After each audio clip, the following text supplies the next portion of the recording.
Magnolia Hotshots pasok na sa quarterfinals round matapos manalo kontra sa TNT Tropang 5G at Barangay Ginebra San Miguel, sigurado ng pasok sa top 4 at may hawak ng twice the beat advantage sa playoffs.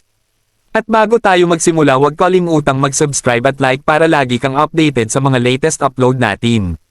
Salamat! Magnolia Hotshots official ng pasok sa quarterfinals round ngayong Commissioner's Cup matapos talunin ang TNT Tropang 5G sa isang impressive win.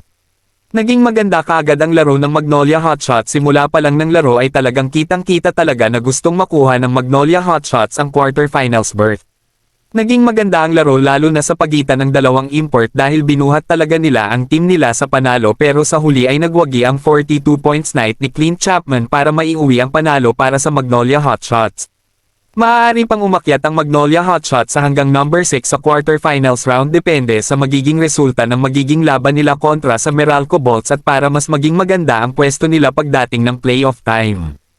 At kung kayo ang tatanungin mga ka-Lloyd Sports Zone, magiging maganda kaya ang momentum na ito para sa Magnolia Hotshots pagdating ng playoff time? Comment na.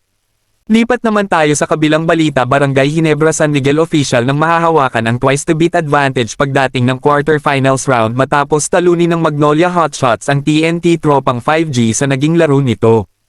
Pasok na sa top 4 finish ang Barangay Ginebra San Miguel pagdating ng quarterfinals at maaari na lang itong mamili ng magiging kalaban nila sa quarterfinals round. May natitira pang isang laro ang Ginebra at ito ay ang laro nila laban sa TNT Tropang 5G, at kung maipapanalo ng Barangay Ginebra ito, maaari silang umakyat sa team standings hanggang sa number 2 position, depende sa magiging resulta ng iba pang mga laban.